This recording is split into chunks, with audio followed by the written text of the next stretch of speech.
Hi there, I'm Bernadette Bose, a transformation and success coach with Ball of Fire Coaching. And I have 9 productivity hacks that will send your focus, clarity, effectiveness, and productivity, ultimately your results, soaring. All right.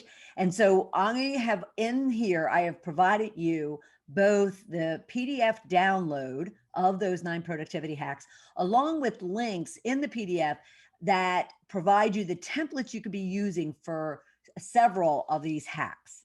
So as you go to implement one or more or all of these hacks into your work and life, you will absolutely see increased focus, clarity, confidence, positivity, um, determination, and even persistence toward your goals and dreams. All right. So simply follow along as we talk through each one of these. Now, I was first introduced to the Pareto rule, which means basically 80% of your outcomes come from 20% of your actions. And I thought to myself, damn, I wish I had known that years ago. I wouldn't have worked so hard if I knew that my attention and priority on the massive list of to-dos that I always need to be doing against the goals that I have, I only really needed to focus on 20% of them that were the most high value, results oriented, results driven activities in order to get that 80%. And that would allow me to work smarter, not harder. How about you? Do you want to work smarter and not harder and only focus on 20% of what it is you need to do in order to get 80% of the results? I don't know about you, but I am. And especially in this new year, I am definitely focused on scaling down into the top priorities that are going to be very, very results oriented. And these 9 productivity hacks are meant to provide you that focus. All right. So let's just go through them one by one. And if you haven't downloaded the PDF yet, you should find it right here on the one pager that you can, so you can follow along. All right. So the first one is what I consider riches generation management.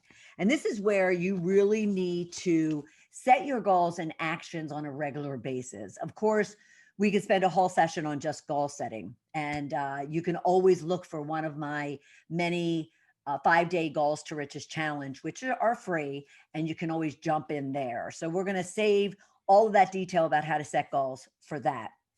But here, what riches generation management is all about is ensuring that you have those goals and you're taking actions on a regular basis. And they often will say, the experts that is, they will often say that consistent planning and action on a daily basis is what is going to drive both your results and your success. So this is all about making sure you do have your goals laid out. They might be for the year. And then I always advocate to my clients to then break them down from quarter to month to week. And then your daily is what's going to get into that regular, consistent planning and taking action, because each day you're going to look at that weekly goal that you have that's leading toward your monthly, toward your quarterly and yearly. And you're going to say, all right, so of all the things that I need to do in order to achieve that weekly goal, what are my top priorities? What are my highest value? 80-20, right? What are the 20% of this list that's going to give me 80% of the results? And therefore, then from there, you're merely establishing that weekly goal and those action items in order to then then determine the priority you're going to put on those goals, which we'll talk about in just a second. All right. So very plain and simply, that is your riches generation management hack. And again, I provided a hyperlink to a template that you could be using in order to do this, kind of breaking down of your overall goals. All right. So then there's progress management. And why this is important is because you need to know whether or not you're chipping away at what needs to get done in order to achieve any type of goal. and especially against the timeline that you might have set or the budget that you might have set. So progress management is all about ensuring that on a daily basis, not just weekly, not just toward the end of the month when all of a sudden you need to pay attention to whether or not your, income or sales quota have been met, or whether or not that you've, are hitting the numbers that you wanted for your event or for your sales, whatever the case might be. You need to be ensuring that you're looking at it on a regular basis. So progress management is all about the fact that here you have your weekly and your daily goals. You've established the to-do list, which we're going to get into priority management in a minute. But then at the end of the day, you need to be tracking whether or not what you set out to do in the morning is what you were able to achieve by the end of the day. And if not, then really making note and becoming self-aware of what got in your way. Now, other priorities could have gotten in your way, whether that's personal or professional. It could be that you got distracted and the next thing you know, you were like a squirrel and you were off, into social media, or you were, in the kitchen, making lunch, and it just went on and on and on and on and on. So you need to really become aware of what it is that you've planned out for the day, and then what was your progress along the way, and what got in your way and sabotaged your productivity, or what really accelerated and helped you move forward with it. And then what I would suggest that you do is in each morning, the next morning, you're revising. This is where the consistent planning and taking action takes place. You're constantly looking at the fact that you have assessed what got you, either stuck or accelerated the day before, and you've readjusted your plan for that day. And then you're taking action and tracking your progress along the way.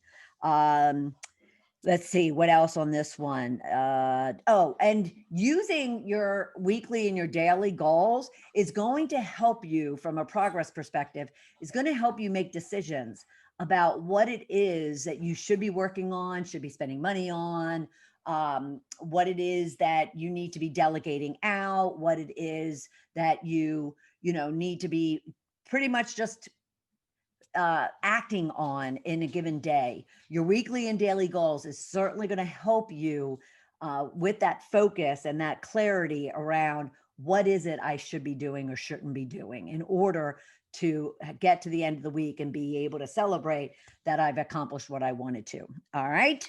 Now, there is also a template and a hyperlink to download a daily goal achievement template. All right. It's a progress tracker. And it basically looks at a number of things that you would benefit greatly from doing each and every day in order to know that you are paying attention and putting the priority where it belongs. So there's a number of factors on this template that you would just simply say, you check it off. Did I do it? Did I do it? Did I not do it? Did I do it? Did I not do it? And then again, self-awareness is key here, right? And the more you know about why you're acting or doing the things that you're doing or not doing, the more effective you're going to be in making the adjustments necessary to really amp up your productivity and therefore your results. All right, the next one is that priority management that I was talking about. First off, there is no such thing as multitasking. And I know, ladies, I know that's going to be hard for you to really understand and believe, but there isn't. Yes, you can walk and chew gum at the same time, but when it comes to sitting at your desk or even in home and you're trying to do two things at once, you can't. You're having to focus on one thing. And even if you're all of a sudden focused on one thing, the phone rings and now you have to be on that. How many times have you been on a phone call or a Zoom and you are thinking, and you're thinking that everybody else has the perception that you're focused on this one thing, but in the meantime, you're very distracted by what it is you're, doing. Either, you're following up on emails, you're trying to get some other work done while you're even on a phone call or a Zoom call, and even being actively engaged, and yet you're not really being actively engaged. People can pick up when you're distracted or you're doing multiple things at once. So do yourself a favor and agree that there's no such thing as multitasking. And therefore, make sure that when you go and you set priorities to what it is that you need to work on, you just focus on that one thing and give everything that you have to that one thing. If you've ever read The Four Agreements by Miguel Ruiz, he talks about the fourth agreement is do your best.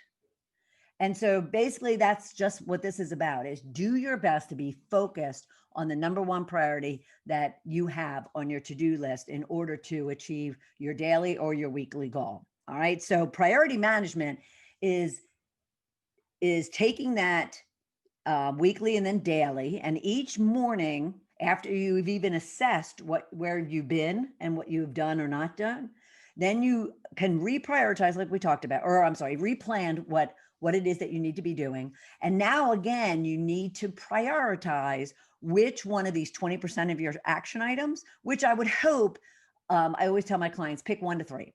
That's it, 1 to 3. And then prioritize 1, 2, 3.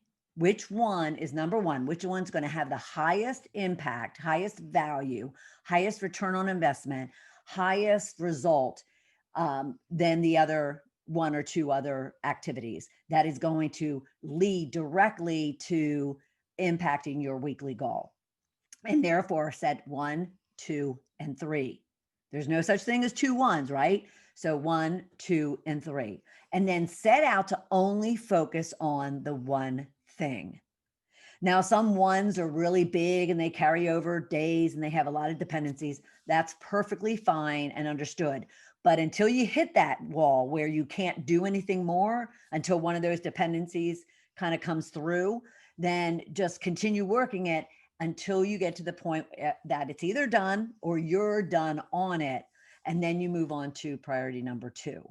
If you can ensure each morning you're really focused and putting the priority and the intention to this series of actions, the 20% that's going to give you 80% of your results, you will see immediate increase to your productivity, but more so increase to just at the end of the day feeling really good about what it is that you got done and feeling really confident that you're getting closer and closer and closer to your goal. All right. So priority management each and every day. Take a look at what you've done, the day before or haven't done. Look at what now you need to do, what those top 20% are, and prioritize them, and then stay focused on them. There's also I'm making sure, no, there isn't. Okay. All right. So then revenue generation. Now, there's 2 components to this. There's your revenue generating hours and your hourly value. What revenue generation management is all about is the fact that your time is money. Whether you're in corporate or you're a business owner, your time is money. So what I need for you to really understand is anything that you're working on that isn't generating the hourly value that is directly attributed to your goals is preventing you or is going to block you from achieving it. So let me break this down very simplistically. So I mentioned that there was 2 components, revenue generating hours and your hourly value. So basically what I want you to do is put a value to your work based on what your quantitative goal is for the year. And so for a business owner, it could be revenue or take home income, but we're going to talk revenue. And for a corporate professional, it's going to be your salary. Okay. Now you have influence over your salary because some of you are salespeople, some of you are pre-sales people. So you get bonuses, you get awards, or should I say rewards from a dollar perspective. You get advancements and you get, performance increases, so forth and so on. So what is that quantitative number that you have that you're working toward for the year? All right. Every business owner has one, or they should, or they're not in business.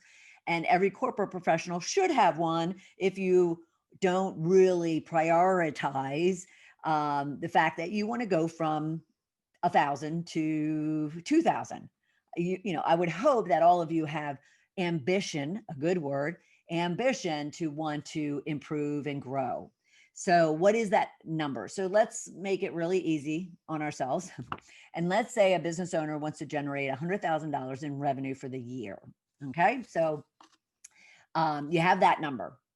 And then you have the number of hours, working hours in a year. And again, business owners, yes, we know you work, more than full time, and corporate professionals do as well. But there's basically around 2,080 hours, working hours, Monday through Friday, 52 weeks of the year, less holidays, that you have to generate whatever that quantitative measurement is for the year. So taking 2,080 into $100,000, that means the hourly value of your work is roughly $48.33. But let's round it up to $50. Okay. So now anything that you work on that's valued less than $50. So, so actually you're going to be spending monies less than what you can generate in your, in your own work, is only going to continue to deplete your ability to reach that $100,000 goal. So anything that you have on your to-do list, even before you prioritize and get down to the 20%, you should be looking at your entire list proactively on a weekly, monthly basis and saying, what do I need to delegate? Do I need to delay, or do I need to delete? Because it's not high value. It's not going to give me that 80% of my outcome, only from 20% of my work. So what is it that you need to delegate is primarily where you're going there. Or there could be things on your list that you have to delete or even delay. And ensure that you're hiring, you're contracting, you're temping, you're interning, you're doing something with those tasks and activities that aren't generating the result that you want. Okay. Or it's not going to generate the amount of your hourly value, because you could be off doing what you need to be doing to get that $50, as opposed to spending something, that's only that you could just spend $20, $30, and you're still making money. Because if you're out making $50 an hour and you're only having to put out $20, $30, $40 for someone else doing some of the work, then you're still making money. Okay.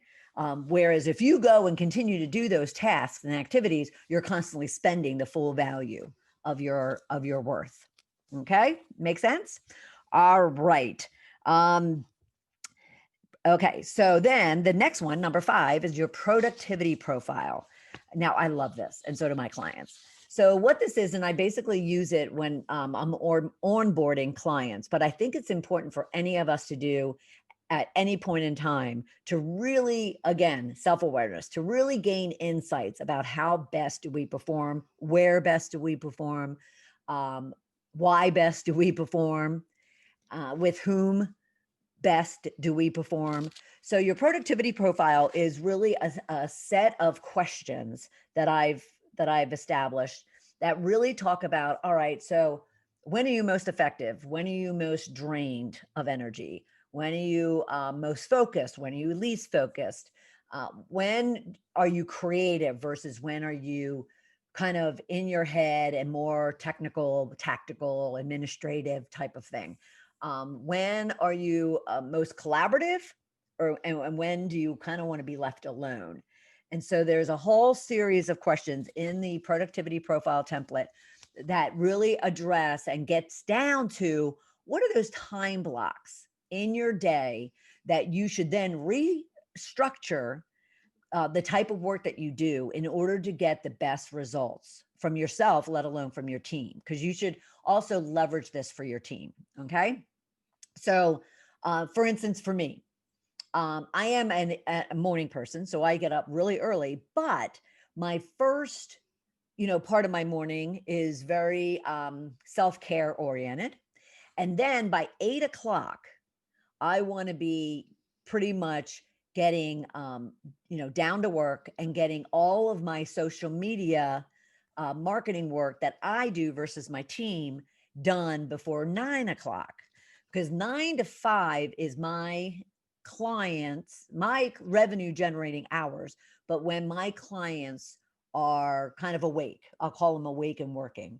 So the 9 to 5 time slot is when I really need to be focused on revenue generating activities, because that's when my client is available. Not to say they're not available at 7 in the morning or 7 at night, but another part of um, your productivity profile is really also considering when do you want to work, not only when are you best hours at working. So, for instance, I'm working my way toward getting down to a 4 hour work day. Now, I know Tim Ferriss has his 4 hour work week, but I'm working my way and I'm managing my clients and my work and my team into the fact that I'll be working 4 hours a day and expecting that everything that we're all doing is and the processes and hacks that we're using are all leading us to will generate the goals that we have and achieve them, even exceed them in a more 4 hour a day work day than a full 8 hour day. So that's part of your profile as well. And based on that, you can then determine, what are your administrative, times and days? What are your, when are you best at marketing? When are you best at writing? When are you best at doing technical work? When are you best working with your clients? When are you most engaged, working with your clients? When are you most effective prospecting? Maybe having to get on enrollment calls or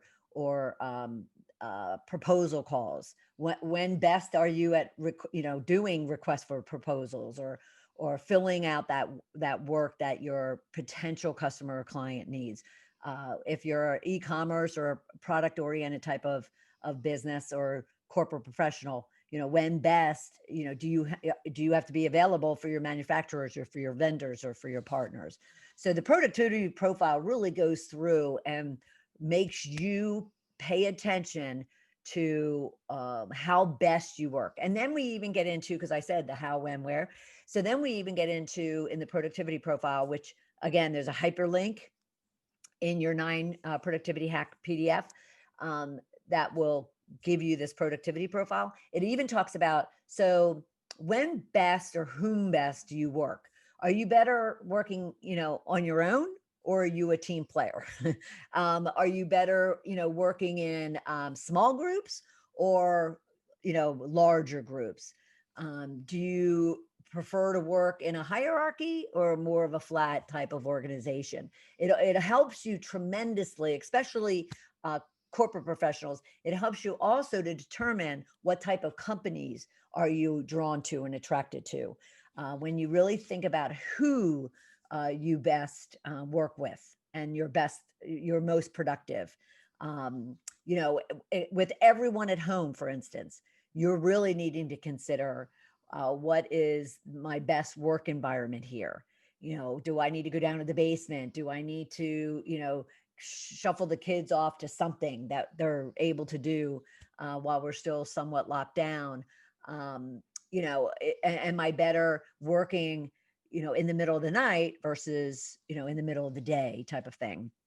So it helps you really just draw out a great amount of information and self-awareness about how best you work. That way you can adapt, everything that you're doing, when you're doing it, what you're doing, with whom you're doing it, how you're doing it, the tools and technologies that are working for you or against you. So a wealth of information is in the productivity profile template. Again, it's hyperlinked in your PDF. All right. Now, time blocking. And we kind of touched on this without calling it time blocking. But once you understand a lot about your productivity profile and when you're best doing certain types of activities, now you start that structuring of your work day and work week based on that information.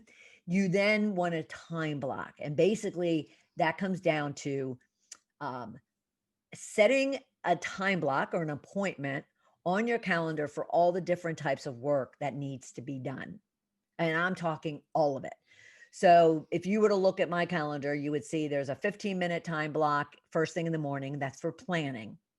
And remember, I talked about every morning you want to plan, every afternoon you want to assess.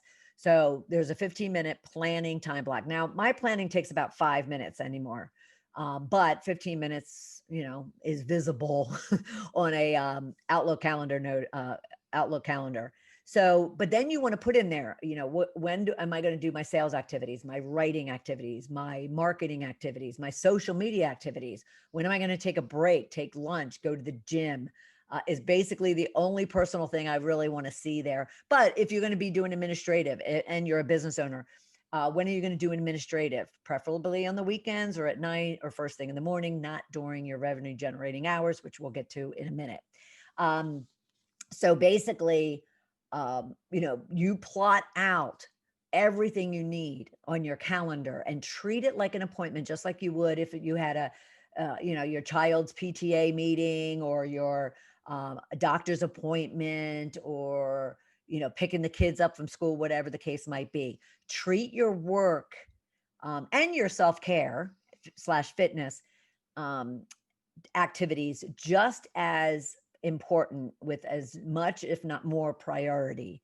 And make sure that you kind of treat it as okay, I'm going into sales mode. I need to remove all the distractions out from around me. I need to pull out what it is that will allow me to focus right there on just sales until I move to my next priority or my next time block. So time blocking is just basically blocking your calendar out for all of those important things. Now, you might not just do it by category. So every morning you're creating your priority list.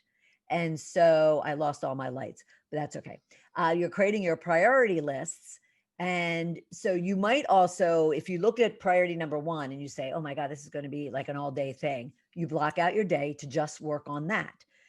If you're like, oh, wow, great, I can get this done in an hour, you block out the hour. And then when that hour comes about, that's all you're doing is that, task that's only going to take you that hour. Now, it could take you more, it could take you less. The point is you intentionally set your times the way you need to. Okay. All right. Now, productivity time tracking. I should say there is a time block template in your PDF as well. Productivity time tracking. This is all about, again, self-awareness, assessment, planning, and taking action. So what this is you want to be sure that what you're allotting for a particular activity or task or a project is reasonable and realistic. So I always suggest to my clients to take a full work week, Monday through Friday, and track how much time they spend on a particular type of activity. So it could be, how much time are you spending on social media? How much time are you spending doing your administrative work? How much time are you spending writing a proposal? How much time are you spending on an enrollment call? How much time are you spending producing or testing your product or creating a new service? How much time are you spending on your website, writing a blog, whatever the case might be? It really doesn't, you're not going to necessarily prescribe your day as far as the time. But what you're going to do is you're prescribing your day based on your priorities, right? That 1, 2, 3. And then you pretty much throughout the day, you're actually tracking anytime you're working on something. And what I mean by that is, say you start off gangbusters and you start to write an article and you're writing for about 25 minutes and then you get distracted and you all of a sudden get over to Facebook and social media. And that takes 5, 10, 15 minutes. You intentionally pay attention and track that. You put it, write it down on a piece of paper. Don't necessarily need to put it on your calendar, but write it down on the piece of paper. And I have a template for you. From there, you're going to, track the rest of your days and the types of activities and how much time it's taking you. Because what you also want to be self-aware of is, what are those things that are taking more time and you're not planning them appropriately. Therefore, maybe your deadlines are being missed, or maybe you have more time to do them and spend more time doing something deeper into that task and activity. And therefore you need to plan it differently. and allot the amount of time differently. Whatever the case might be, you're trying to just gather data about how you perform and how productive you are being. All right. And that's your um, productivity time tracking hack. And again, there's a template for you on it. All right. Distraction management. Very similar. Do they all have a theme? Yes, self awareness. So, distraction management is very much like progress tracking. I'm sorry, is productivity time tracking, even progress tracking, but is you being aware and paying attention to what is distracting you. So, for instance, right now in my room, and you might hear them behind me, I have three dogs. I only have one, Coco. Many of you might know her, but the other two are visiting for the day, and you might hear them snoring right now. But but they're a distraction because all of a sudden, all three of them will be like staring at me like I want to go out. Well, I'm in the middle of something, and we often, owners will often say, I'm the master. You know what, we are, but we're not, because as they're staring at you with their little, puppy eyes, you're like, okay, so you get up and you spend 5, 10, 15 minutes outside. Well, that's a distraction. On social media, the kids, the refrigerator, the sunshine, there's so many distractions that get in our way, and we need to two things: become aware of them and plan them proactively. Plan them proactively. So you say to yourself, how do you plan a distraction proactively? Well, for instance, the dogs. I know that if, like these two, they showed up this morning at about 7 a.m. And therefore, I was already up. So I adjusted my time that I needed to do my social media work that I do versus my team. I needed to readjust and get that done in an amount of time. I gave myself about 50 minutes to where then I can get them outside for about 10, 15 minutes to where I'm back at my desk and I'm getting into my, revenue generating hours. And I'm doing the work that I need to do, in those hours that I allotted for today. I also allotted for this time. And so, they were first, sipping water. You might have heard them and wandering around me for the first couple of minutes of here, because I probably should have taken them out, but I didn't. And so, it's just making yourself aware of those distractions, of those things that could get in your way, and planning proactively for them. If you know you're going to get distracted by Facebook or Twitter, plan for it. Say, okay, then every hour for 10 minutes, I'm going to get on Facebook or Twitter. I have a friend and colleague, and I remember this for years now. She started sending emails out, I want to say like 10 years ago. She started sending emails out that basically said that her email hours are from 9 to 9:30 in the morning, noon to 1, and then, sometime I think it was like 5:30, something like that. So don't expect responses from her in between those hours. And at first I thought, I'm not sure I like that idea. But then I thought to myself, she's managing all the communications coming into her, and she's setting expectation that you're not going to she's not going to drop everything and get distracted in order to respond to an email. Now I'm sure she has, frameworks around like I have 911s. So if a client all of a sudden emailed, or well, basically they have to text, but if they text me going, I have a 911, do you have time to talk? Or can you look over this email? So forth and so on. Then I do drop things and I do pay attention to that, and then rework my day or my next couple of days in order to make up for that time. And it could be 5 minutes and it could be, a couple of hours. It all depends.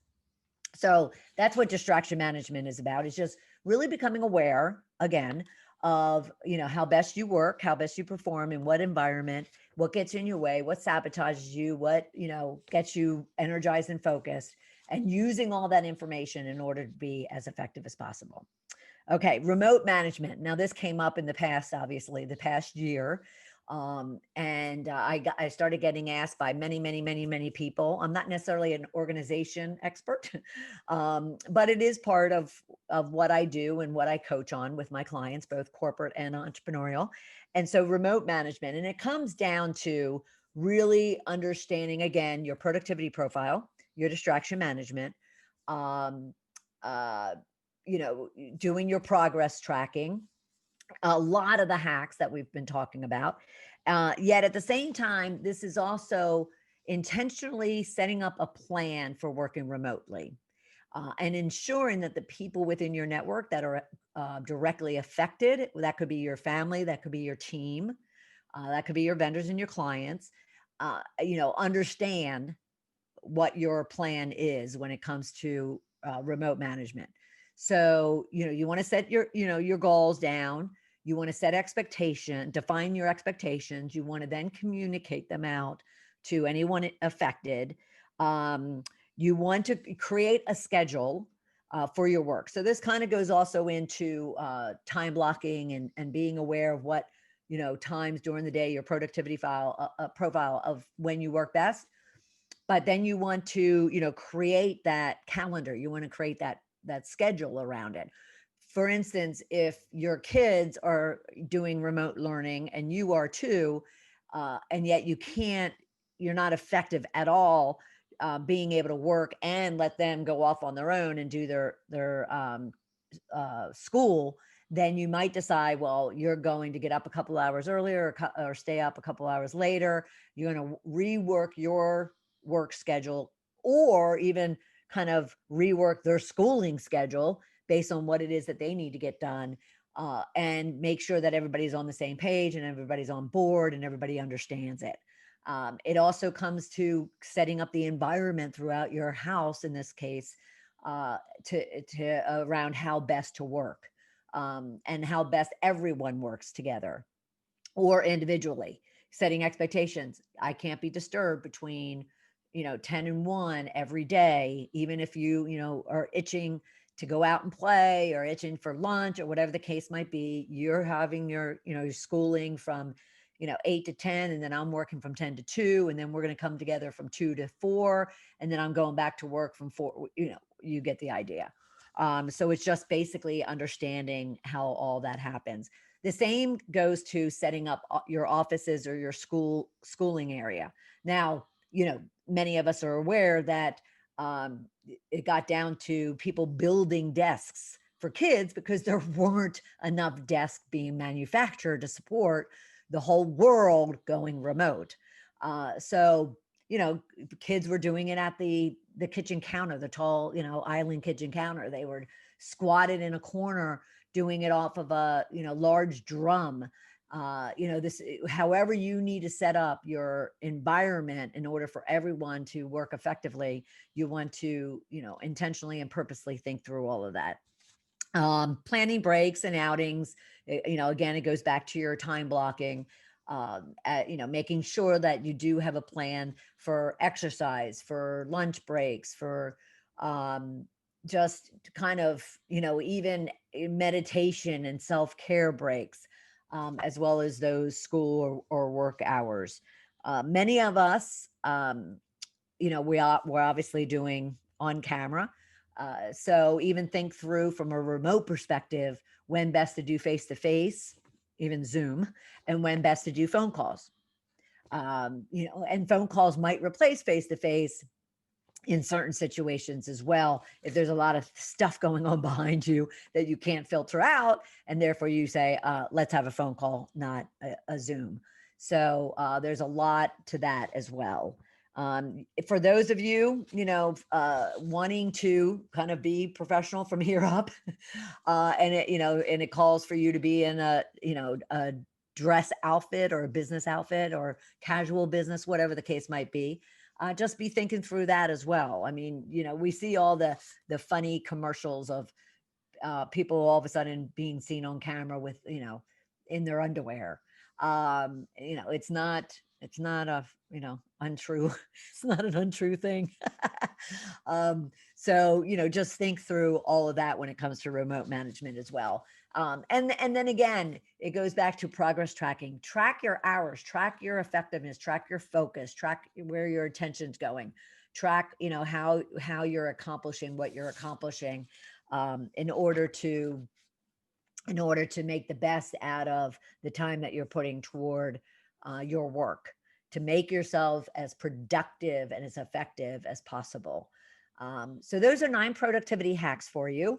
And should you have one or more that has worked best for you, please feel free to share it with me at Bernadette Bose at ballofireinc.com. And then stay tuned for other additional training sessions and these shares, as well as check out our 5-day Goals to Riches challenge. It runs about every 4 or 5 weeks, and it's totally free. And it really sets you up to understand what highly successful and happy people do, and the traits and qualities that make up successful, happy people. So then you could kind of assess yourself on that and determine what you want to work on, as well as it gets into creating your vision, defining your goals, um, productivity hacks to keep you as focused and effective. It walks through the five steps to shift to riches. It's a formula, my experience of major transformation over the last 12 years. And it's a tool to be used to really empower your mindset, so you can eliminate those limiting beliefs that are getting in the way of your success, and so much more. Again, you could go to goalstoriches.com for information about that. All right. Thank you very much. And I'll look forward to seeing you out there. And please give us feedback as well, to how you're using these productivity hacks. All right. Thanks, everybody.